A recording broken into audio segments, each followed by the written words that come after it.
Assalamualaikum warahmatullahi wabarakatuh. Halo teman-teman semuanya. Perkenalkan, nama saya Farian Manabudi. Saya adalah mahasiswa dari Universitas Pendidikan Indonesia Kampus Biru.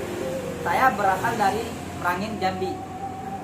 Nah teman-teman, di sini saya akan memperagakan cara membuat masakan khas daerah saya, yakni khas daerah Merangin, Jambi. Nah di sini saya akan memasak masakan pais ikan tempoyak pedas. Nah, ikan pedas gitu kan. Jadi di sini akan terasa pedas gitu kan. Ya, cuman ya nanti akan dilihatkan lah, di sini ada juga bahan-bahannya. Nah, ini untuk bahan mentahnya ada cabai rawit, daun salam, cabai merah, kunyit, dan daun serai. Nah, untuk ini ada yang sudah dihaluskannya, bumbu-bumbu sudah dihaluskannya, ada daun kunyit, salam, dan yang lainnya. Namun yang untuk seperti daun kunyit, serai, dan daun salam ini tidak dihaluskan karena sebagai pelengkapnya atau untuk menyandingkan dengan ikannya nanti. Untuk bahan utamanya yakni ikan dan tempoyak tadi. Nah, ini tempoyaknya ini. Nah, hasil fermentasi.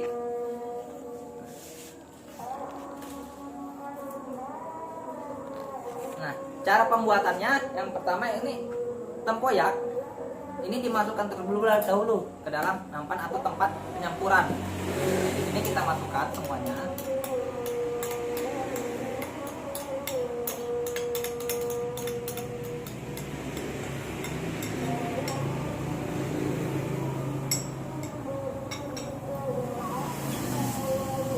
Kemudian campurkan bahan-bahan lainnya seperti cabai rawit, kemudian ada cabai merah,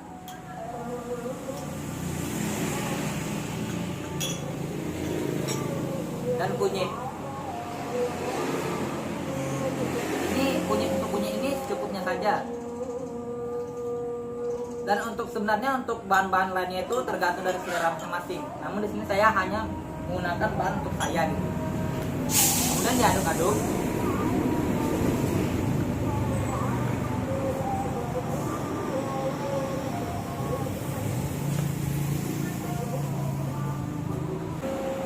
Nah, sudah dicampurkan semua bahan-bahan tadi. Jangan lupa kita mencampurkan garam dan gula cukupnya ini.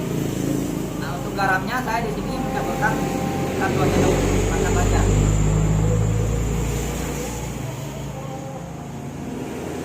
Untuk gulanya juga tergantung dari selera masing-masing. Kemudian diaduk kembali agar merata. Nah, setelah semua sudah diaduk sampai merata semua, nah sekarang kita masukkan ikan ke dalam tempat bumbunya tadi. Kemudian dibalurkan dengan bumbunya tadi, ikan tadi.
Setelah dibalurkan, kita masukkan atau kita bungkus dengan daun pisang gitu.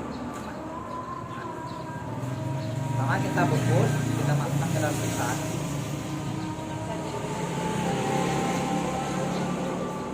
Ini teman-teman, kita masukkan satu persatu teman-teman. Namun saya di sini hanya mencontohkan satu saja karena ya caranya hampir sama dan berulang gitu. Kita masukkan daun salam dan juga daun kunyit dan serai. Nah, untuk sebagai pelengkap atau tambahan dari masakan ini tadi, dengan dimasukkan di sela-sela dari ikan tadi.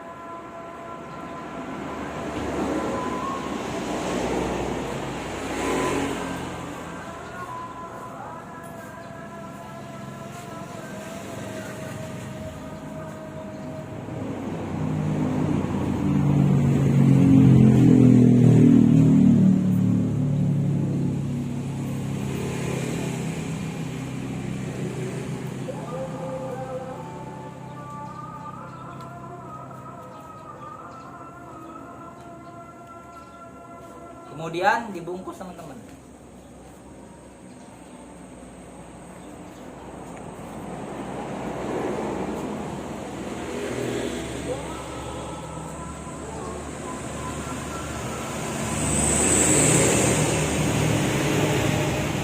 Untuk bungkusnya ini tergantung dari masing-masing kalian karena ini dipanggang gitu kan. Jadi karena dipanggang maka ini akan terbakar gitu. Jadi semakin tebal, kemudian semakin lama ini dipanggang maka akan rasanya semakin enak teman-teman.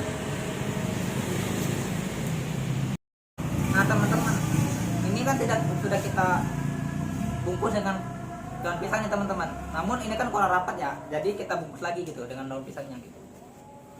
Kita bungkus 2 kali teman-teman dengan banyaknya daun pisang tadi.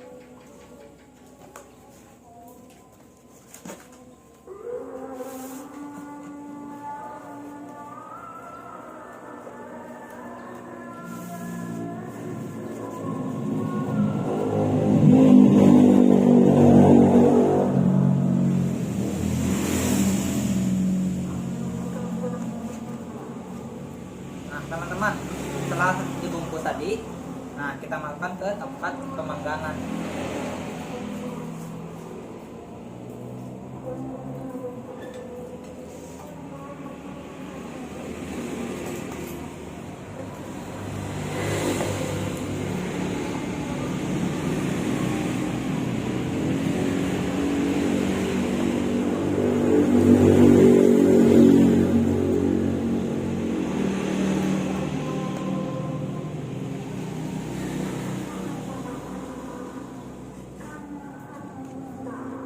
Nah teman-teman, sudah dimasukkan ke tempat pemanggangan, mari kita panggang. Ayo teman-teman.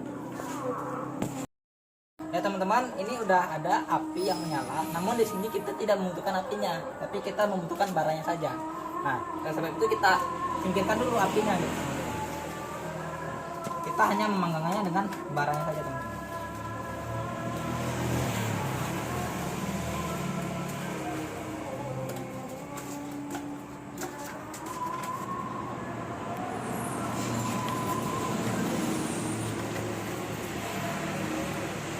Teman, nih kita panggang teman-teman.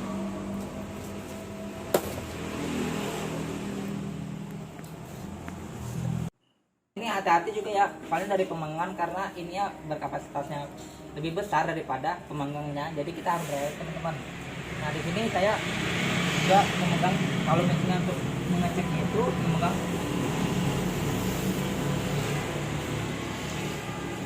memegang kain lah teman-teman supaya tidak terpakai tangan teman-teman.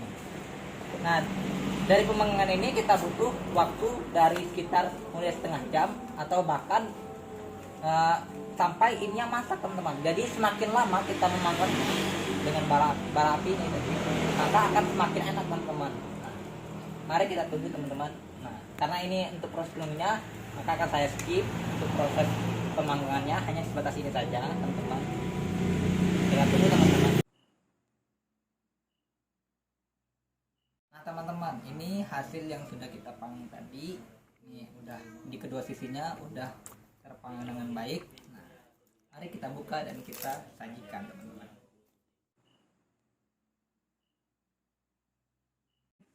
Nah Nah teman-teman, ini hasil yang sudah terpanggang teman-teman. Nah, ini bisa kita pindahkan ke dalam mangkuk ini teman-teman.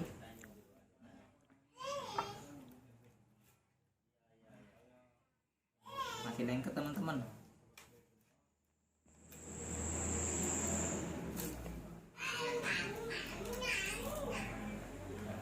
Nah, mantap ini teman-teman.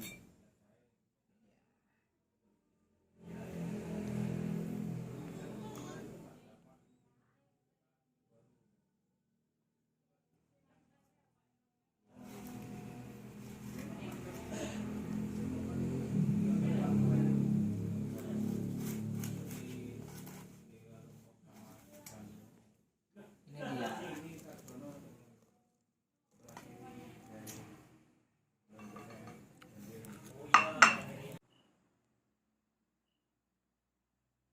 Nah teman-teman, ini hasil tadi dari masakan tadi teman-teman. Nah, bisa dilihat kan teman-teman. Nah, di sini ada bahan-bahan atau bumbu-bumbu yang dilumurkan tadi teman-teman. Jadi di sini rasa baunya teman-teman. Nah, di sini juga dilengkapi dari bahan-bahan yang tidak direnyahkan teman-teman. Jadi ini sebagai bahan penyedapnya sekaligus untuk bau-baunya teman-teman. Nah, di sini pun udah mulai terasa nih baunya dari bau tempoyak tadi teman-teman. Wah, segar sekali nih teman-teman. Nah teman-teman, ini saya dapatkan resepnya dari orang tua saya teman-teman. Nah, dari orang tua saya ini juga ini resepnya ini turun temurun teman-teman. Nah maka dari itu izinkan saya itu mengambil waktu ini teman-teman untuk bertanya kepada orang tua saya teman-teman. Nah di sini ada di sebelah saya ada ibu saya teman-teman. Nah ibu, kalau resep ini ibu dapatnya dari nenek berarti ya? Iya, dari nenek. Berarti ini ya berarti ini banyak ya Bu. Kalau di dusun itu orang membuat kayak gini Bu.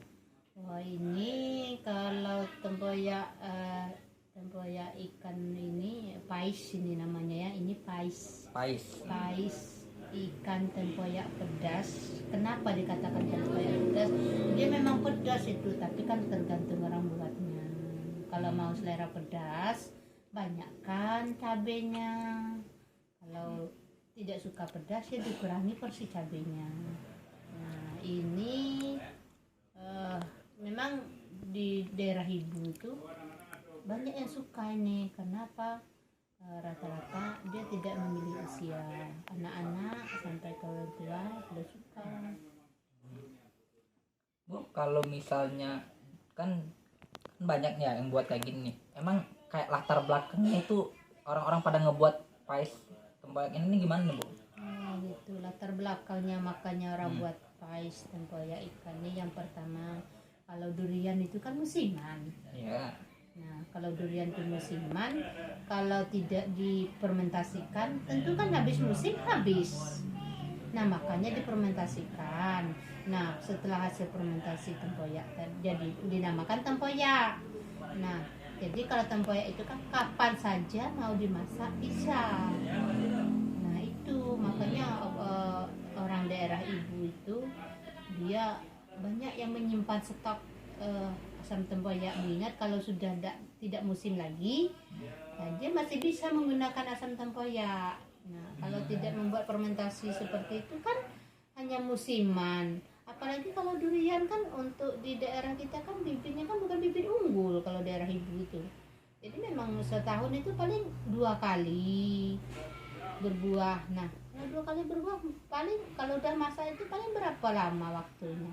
Habis itu kan habis kalau tidak difermentasi. Nah, itulah makanya nenek moyang zaman dahulu itu dia punya akal difermentasikan durian itu. Kemudian penyimpanannya mudah. Oh, seperti itu ya. Iya, masuk aja ke toples, yang ditutup rapat. Ditutup rapat kan? Nah, cara membuatnya juga mudah.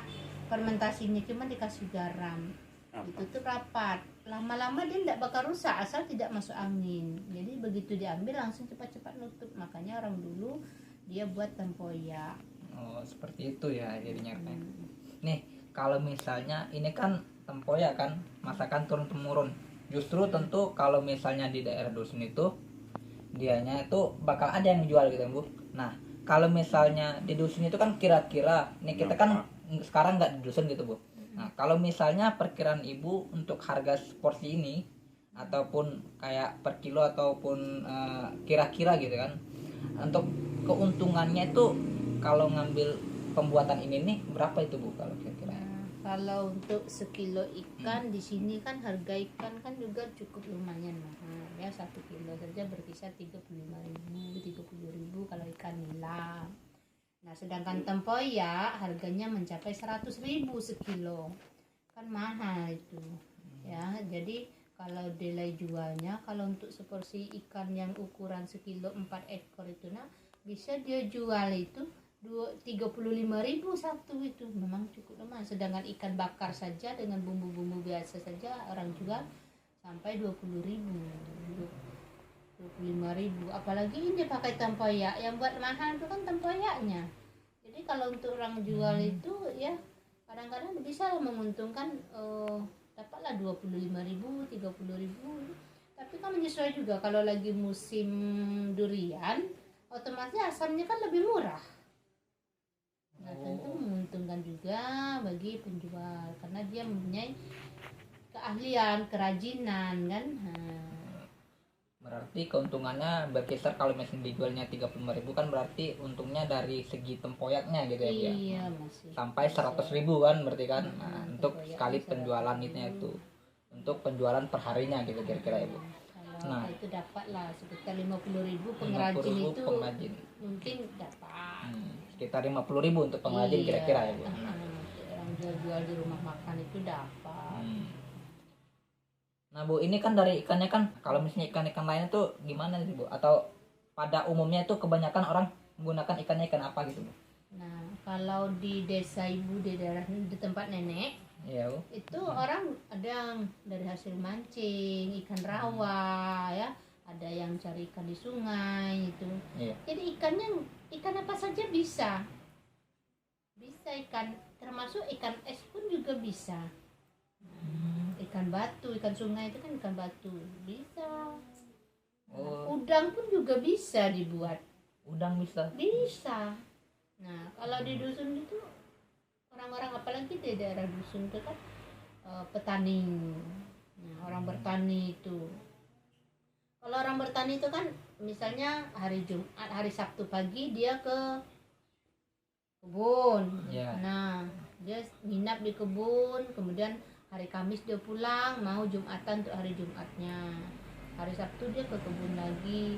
Itu kan mereka kan bawa bekal cuman tempoyak, kemudian cabenya sudah ada di kebun, bumbu serai, kunyit itu udah ada di kebun semua. Dia cuman bawa tempoyak saja, ikan cari di sungai.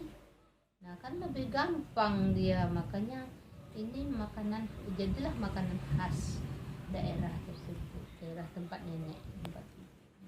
Ya, jadi karena ini menjadikan makanan khas untuk daerah Pulau Waro atau Desa Pulau Waro, Kecamatan Tabir Ulu, Kabupaten Merangin dan Provinsi Jambi. Nah dari ini kan udah terlihat nih Bu.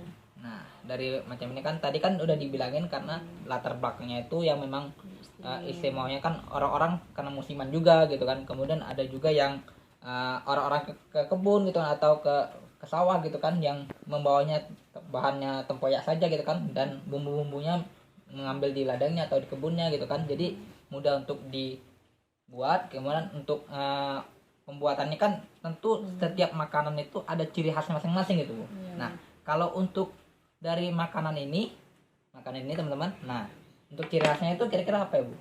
Nah makanan ini ciri khas dia tidak pakai penyedap, asli murni tanpa penyedap, istimewanya. Yang berasal dari tempoyaknya tadi berarti ya? Cuman tempoyak itu difermentasi, dia tidak pakai Ajinomoto, tidak pakai Masako, alami, insya Allah sehat. Yang ciri khas. Dan masaknya mudah, tidak ada kompor gas juga bisa, kemana-mana pun dia berada, di kebun juga bisa dia masaknya. Oh berarti ciri khas dan keunikannya itu dari yang alami itu, dan dari tempoyaknya yang hasil fermentasi gitu ya Bu, yang memang orang banyak mungkin yang tidak suka durian, bahkan orang pada mau makan tempoyak gitu kan Bu. Nah, itu yang membuat ciri khasnya mungkin kan. Iya. Nah, dari ini mungkin boleh dicicip terlebih dahulu Bu, kalau misalnya bagaimana terkait pendapat Ibu terkait masakan saya yang tadi gitu Bu. Jadi Mungkin- Ibu yang nyicip duluan ini. Iya, silakan Ibu. Nah, ini hasil masakan Fahri. Iya, oke. Bismillahirrahmanirrahim. Nah, masak sampai ke dalam-dalamnya ya. Wah.